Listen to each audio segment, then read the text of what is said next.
The son of a firekeeper. Mankind was like a child playing with fire. Playing with fire was like playing with the sun, and the sun was seen by man like a god who sustained life. Man with fire was an enlightened man, ready for us souls, ready for me. There was an opening for a reincarnation to a family of a firekeeper whom I have been observing with great interest.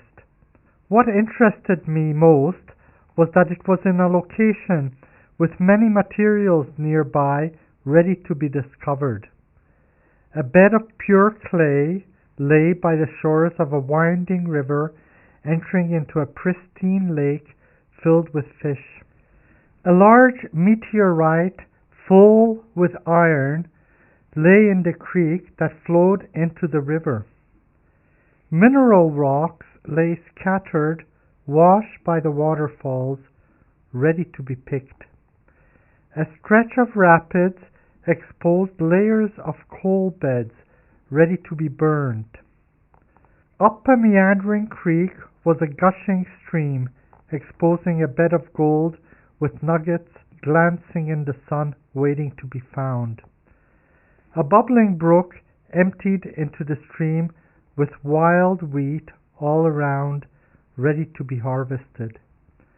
Nearby there was a mineral hot springs with ponds of hot water ready for bathing in. I eagerly applied for this life and was accepted. My grandfather was a firekeeper all his life, just like his father was before him. I had 8 brothers and 10 sisters.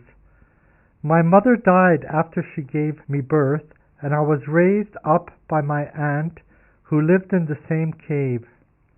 I remembered my aunt warning me to stay away from the fires. She told me should I get too close, I would suffer greatly. If I should ever fall in, I would surely die. When I grew older, my main duty was to help my older brothers keep my father's 3 separate fires alive. My father made a living by bringing fire to other people. I would often go with him. He used clay pots of different sizes to hold red-hot charcoals smoldering in a layer of white ash. The smaller pots were for shorter trips, and the larger ones for longer trips. Just before the burning charcoal died and vanished, my father started a new fire and refilled his clay pot and went further. He supplied fire to people as far as a few days' travel. People treated him with great respect. I was the youngest, and as I did not have to look after anyone younger, I had plenty of time to play. I played a lot with fire. I made my own fireplace in secret and made a dome out of clay to put over it to protect it from the rain.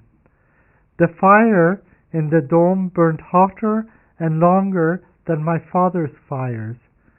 I felt like I had total control over it. I was curious and fed it material other than wood. I burnt various flowers and plants. Inhaling the smoke of one hardy and fibrous sweet grass seemed to make my mind feel light as if it were blown and expanded to its limits. It gave me many other ideas to try out. I made a paste of wheat seeds and saw some rise in the hot sun like it was alive and breathing. I put this rising paste in my oven and it became light and fluffy to eat. When I cooked meat, it turned soft and oily and fatty and delicious.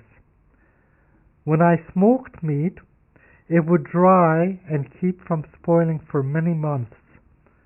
When I mixed oil with ash, I got globs of slippery substance that lathered with water and clean grease and dirt off my hands very easily. The liquid that was left behind had the smell of wine and burned more quickly than kindling. Kindling soaked in this wine exploded in flames when set next to a red-hot charcoal.